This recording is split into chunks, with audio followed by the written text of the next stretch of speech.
مجھے 2 دفعہ لدھیانے سے کلکتے تک کے سفر کا اتفاق ہوا۔ لدھیانے سے لے کے کلکتے تک کا سارا سفر بہت ہی خوبصورت سفر تھا۔ دونوں طرف بہت ہریالی تھی، کئی دریا جو ہیں ہم نے عبور کیے، مثال کے طور پر جمنا دریا ہم نے عبور کیا، پھر دریائے گنگا آیا بنارس شہر کے پاس، اس دریا پر سے جس کا گاڑی گزری تو چھن چھن کی آواز آئی۔ میں نے والد صاحب سے پوچھا یہ کیا آواز ہے؟ کہنے لگی یہ ہندو عورتیں جو ہیں نا یہ دریائے جمنا میں پن کر کے پیسے پھینکتی ہیں، یہ ان کے مذہب کا کچھ طریقہ ہے کہ یہ کچھ پیسے پھینکتی ہیں۔ بڑی حالت ہوئی، 2-3 دفعہ وہاں سے 4 دفعہ بلکہ آنے جانے کی کچھ اتفاق ہوا۔ چاروں دفعہ میں نے دیکھا کہ جب بھی ٹرین اس دریا پر سے گزری تو بڑی آواز آئی، سکے پھینکے جاتے تھے۔ یہ شہر بنارس کی خاص بات تھی۔ اور کلکتہ شہر کا سب سے بڑا جو دیکھنے والی چیز ہے وہ یہ تھی کہ جیسے ہی آپ اسٹیشن سے باہر نکلتے ہیں تو سامنے آپ کو دریائے ہگلی نظر آتا ہے، جو کہ بس بہت ہی بڑا دریا ہے۔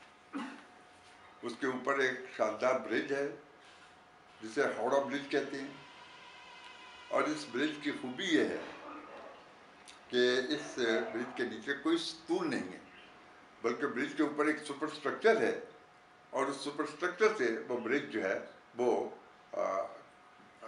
یعنی قائم کیا ہوا ہے، اور اس کے نیچے سے اسٹیمر گزرتے ہیں، اور بہت خوبصورت دریا ہے، بہت چہل پہل رہتی ہے وہاں، اور اس برج پر سے بسیں بھی گزرتی ہیں، ٹراموے بھی گزرتی ہے۔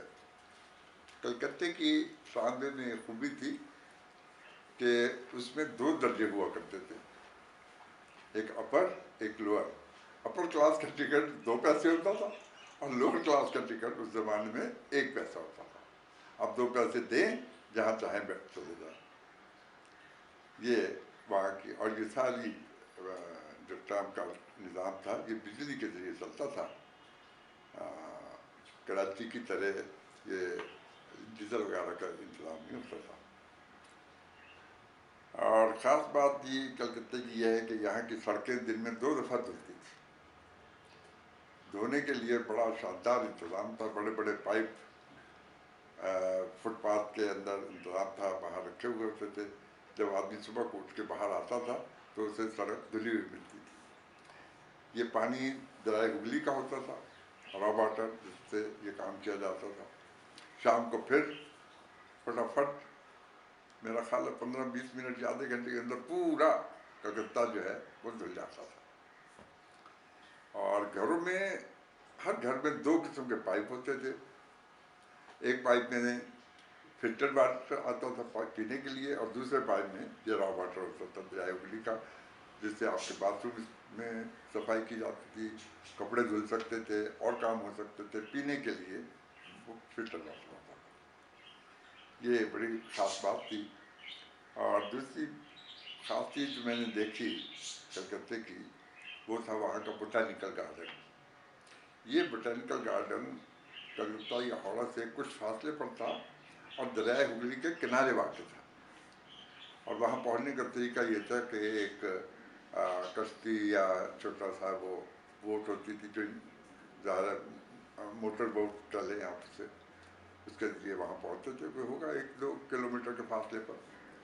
اور اس بوٹینیکل گارڈن میں ایک خاص بات یہ تھی کہ وہاں ایک بڑ کا درخت تھا جو پتہ نہیں 1 میل تک پھیلا ہوا تھا، اس سے بھی زیادہ اس زمانے میں۔ میں تو یہ بات کر رہا ہوں سن 45 کی، اب تو بہت پھیل گیا ہوگا۔ اور جگہ جگہ تنے لگتے تھے اس کے۔ ہاؤ جو بڑے بڑے بوٹینیکل ایکسپرٹس تھے وہ آ کے دیکھ کے انہوں نے اپنی اپنی وہاں پلیٹس لکھ کے لگائی تھی کہ میرے اندازے کے مطابق یہ تنا جو ہے اس کا اصلی تنا ہے، بڑے بڑے تنے ایک جیسے۔ اور اس کو اس بوٹینیکل گارڈن میں جو درخت تھا یہ بڑ کا، اس میں اضافے کے لیے طریقہ انہوں نے یہ استعمال کیا تھا کہ جتنی اس درخت کی شاخیں ڈالیوں کے طور پر نیچے کو آتی تھی انہیں وہ باقاعدہ کھوکھلے بانسوں کے ذریعے بند کر کے نیچے زمین پر تک لے آتے تھے۔